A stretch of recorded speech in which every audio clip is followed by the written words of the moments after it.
ప్రతిసారి లాగా ఈసారి కూడా థ్రెడ్ చేసే వాళ్ళు యాక్టివ్ అయిపోయినారు. ప్రతి సంవత్సరం మనం చూస్తున్నాం. గౌరక్షణ గురించి ఎవరైనా మాట్లాడితే వాళ్ళకి నంబర్ ఫస్ట్ తీసుకోవాలి, వాళ్ళకి ఫోన్ చేసి బెదిరించాలి. నీకు చంపుతాం, నీ ఫ్యామిలీ మెంబర్స్ని చంపుతాం, అది చేస్తాం, ఇది చేస్తామని థ్రెట్స్ కాల్స్ చాలామంది హిందూ నేతలకి పోవచ్చు. ఇవాళ నాకు కూడా వచ్చింది. ఇది ఫస్ట్ టైం కాదు, ఎన్నో సంవత్సరాల నుంచి ఇట్లాంటి కాల్స్ వస్తున్నాయి. కొంతమందిని తెలంగాణ పోలీసు వాళ్ళు అరెస్ట్ కూడా చేసినారు.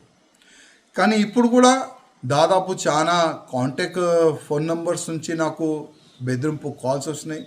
ఇది జస్ట్ ఒక హాఫ్ అన్ అవర్లో నేను రైటింగ్లో మా ఎస్హెచ్ఓ గారికి నేను కంప్లైంట్ కూడా ఇస్తాను, కమిషనర్ గారి దృష్టికి కూడా నేను తీసుకొని వెళ్తాను.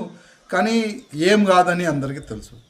ఎందుకంటే గతంలో కూడా ఏం జరిగింది, జస్ట్ ఒక చిన్న ఎఫ్ఐఆర్ చేస్తారు. సరే ఈ కాల్ విదేశాల నుంచి వస్తున్నాయి, మా దగ్గర అంత టీం లేదు, ఆ ప్రొవిజన్ లేదు, ఆ రూల్ లేదు, విదేశాలకి వెళ్ళి వాళ్ళకి అరెస్ట్ తీసుకొని రావాలి. పాకిస్తాన్ కానీ, సౌదీ కానీ, దుబాయ్ కానీ అక్కడి నుంచి కూడా మీకు కాల్స్ వస్తున్నాయి. ఈ నెంబర్ అక్కడే ఉండొచ్చు, కానీ మేము ఏం చేయలేము. అదే సమాధానం వస్తుందని మాకు ఒక నమ్మకం ఉంది. పోలీసు వాళ్ళు ఇదే చెప్తారు. కానీ ఆ థ్రెట్ కాల్ చేసిన వాళ్ళకి నేను ఒక మాట చెప్పాలనుకుంటున్నా. దమ్ముంటే ఎదురుగా ఫైట్ చేయండి రా, మేము రెడీ ఉన్నాం. ఇవాళ మా ఫ్యామిలీని ఏడ్చి ధర్మం గురించి సంపనికి రెడీ, సావానికి రెడీ. అట్లాంటి మా ఆలోచన ఉందిరా. మీరు ఫోన్ చేస్తే మేము భయపడి ఇంట్లో దాచుకోవడం అట్లాంటివి మా దగ్గర లేదు. మా దగ్గర ఏముంది తెలుసా, ఒక స్పెంజ్ బాల్ ఉంటుంది, కింద ఎంత కొడితే అంత పైకి వెళ్తుంది. అట్లాంటివి మేము, మాకు ఎంత మీరు థ్రెట్ చేస్తారు కదా, మేమంతా ముందుకు వెళ్తాం.